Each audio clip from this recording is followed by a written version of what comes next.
When I first decided to leave Windows behind, I thought it would be simple. I assumed Linux had already evolved into something that could seamlessly replace the familiar experience of Microsoft's operating system. After all, people online kept saying Linux was easier than ever, more user-friendly than ever, and finally ready for everyday users. But there was one problem. I didn't want to relearn everything. I didn't want to fight with the system. I wanted something that felt like Windows, behaved like Windows, and could realistically replace Windows for daily work, gaming, and productivity. So I made a decision. I would try every major Windows-like Linux distribution I could find and use each one as my primary operating system. No dual boot safety net. No running back to Windows when things got inconvenient. Just pure daily usage. What I discovered surprised me. Many came close. Some failed badly, and only one truly replaced Windows for me. The journey began with Linux Mint, probably the most recommended distribution for Windows users. The moment I booted into Linux Mint with the Cinnamon desktop, I immediately understood why it's often suggested as the first step away from Windows. The interface felt extremely familiar. There was a taskbar at the bottom, a start menu in the corner, system tray icons, and a workflow that mirrored the Windows desktop environment closely. I didn't feel lost. I didn't feel like I needed to learn a new operating system. Everything was where my instincts expected it to be. Installing applications was surprisingly simple. The software manager provided a clean interface where programs could be installed with a single click. I didn't need to search websites or worry about installers. Updates were centralized, predictable, and didn't interrupt my work. That alone felt like a massive improvement over Windows update behavior. Performance was another major advantage. Even on modest hardware, Linux Mint ran smoothly with faster boot times and responsive navigation. But as I started using it for serious daily work, small issues began appearing. Hardware compatibility wasn't always perfect.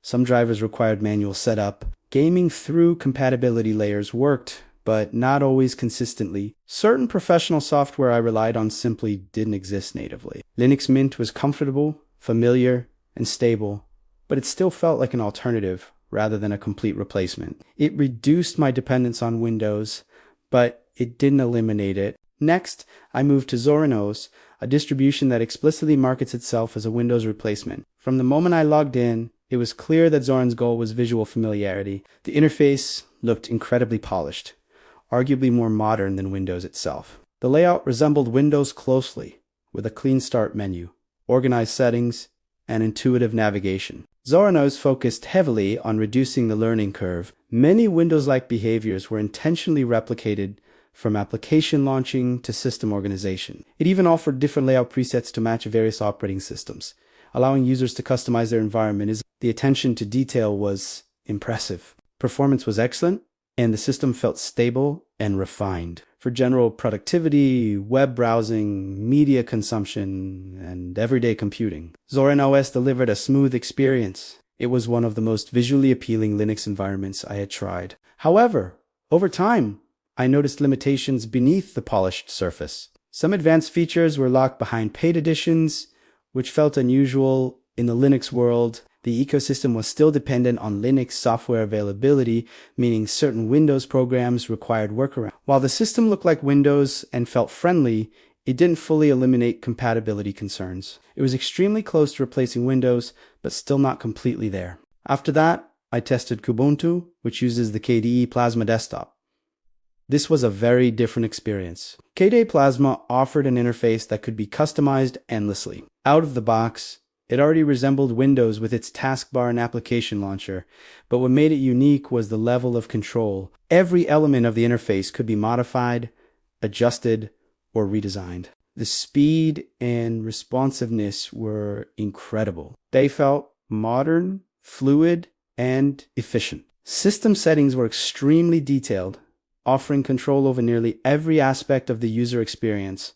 For power users, this level of customization was a dream, but that flexibility came with complexity. The number of options could feel overwhelming. Settings were scattered across multiple categories, and understanding the system required time and patience. While KDE could look like Windows, it didn't necessarily behave like Windows without configuration. For new users, the learning curve could be steep. Kubuntu is powerful and beautiful, but it felt more like a platform for enthusiasts rather than a direct Windows replacement. It required investment, tweaking, and customization before reaching peak usability. Then I tried Elementary OS, which took a completely different approach. Instead of mimicking Windows, it aimed for simplicity and design consistency. The interface resembled a minimal Mac OS-like experience rather than Windows. Everything was clean, organized, and focused on user experience. The system was incredibly polished. Applications followed consistent design guidelines, animations were smooth,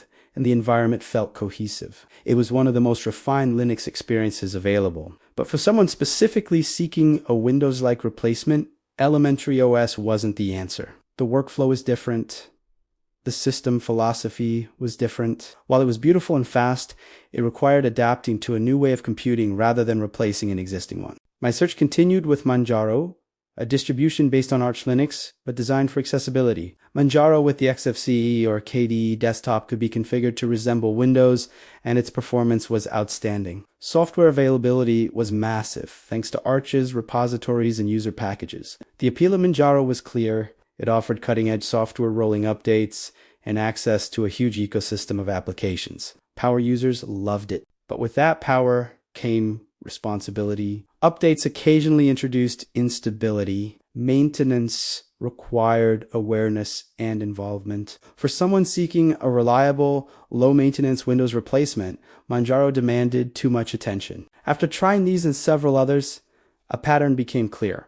Many Linux distributions could look like Windows. Some could behave similarly. A few could match or exceed Windows performance. But replacing Windows entirely required more than visual similarity or speed. It required compatibility, reliability, ease of use, and the ability to perform everyday tasks without constant troubleshooting. Then I discovered one distribution that changed everything. When I installed Linux Mint again, but this time committed to using it long-term and refining the setup carefully, something unexpected happened. With the right configuration, application choices, and workflow adjustments, Linux Mint didn't just resemble Windows, it replaced it. The key difference was maturity.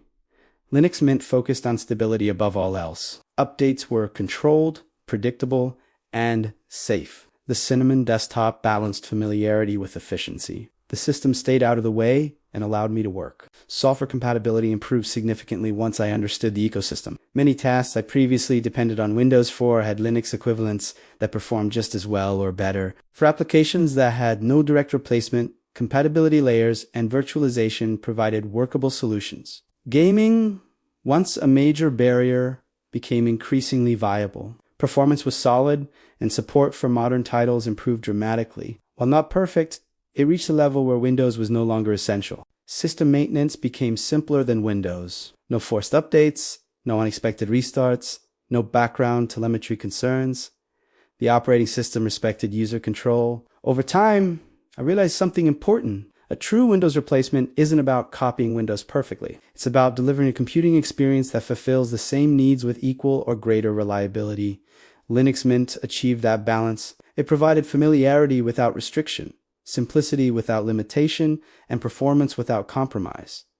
It didn't try to reinvent computing. It simply worked. What made Linux Mint stand out was consistency. While other distributions experimented with design or focused on advanced features, Mint focused on everyday usability. The system remained stable across updates, applications behaved predictably, and the user experience remained coherent. Even hardware compatibility improved with newer releases. Driver support became more automatic, peripheral recognition improved, and installation processes became easier. The overall experience matured to the point where Windows was no longer necessary for my daily workflow. Security was another advantage. The Linux permission model, combined with centralized software distribution, reduced many risks associated with traditional Windows usage. The system felt safer by design rather than by additional software. Resource efficiency also played a huge role. Systems that struggled with modern Windows versions ran Linux Mint effortlessly. Performance remained consistent over time without gradual slowdowns. Eventually, I stopped thinking about Windows entirely. I wasn't comparing features anymore. I wasn't looking for alternatives. I was simply using my computer. That was the moment I realized Linux Mint had truly replaced Windows for me. This journey taught me something important about operating systems. Familiarity matters, but reliability matters more. Visual similarity helps with transition, but long-term usability determines success. Many Windows-like Linux distributions aim to ease the transition, but only a few deliver a complete experience. Some prioritize design, others customization, and some cutting-edge technology. But replacing Windows requires balance. It requires stability, ease of use, performance, compatibility, and long-term reliability. Without all of these elements, a system remains an alternative rather than a replacement. Linux Mint achieved that balance better than any other distribution I tried. That doesn't mean it's perfect. No operating system is, but perfection isn't the goal. The goal is reliability, usability, and control. The goal is a system that serves the user rather than controlling them. In the end, my experiment wasn't just about finding a Windows-like Linux distribution. It was about discovering whether Linux could genuinely replace Windows for everyday computing. I tried the polished ones, the customizable ones, the beginner-friendly ones, and the cutting-edge ones. Each had strengths. Each offered unique advantages, but only one allowed me to uninstall Windows completely and never look back. The most surprising part is that the winner wasn't the most advanced or the most visually impressive. It was the one that simply worked consistently. For anyone considering the move from Windows to Linux, the lesson is simple. Don't just look for something that looks familiar. Look for something that fits your workflow, respects your control, and remains reliable over time. Because replacing Windows isn't about imitation. It's about freedom, stability, and usability. And after trying every Windows-like Linux distribution I could find, only one truly delivered that experience.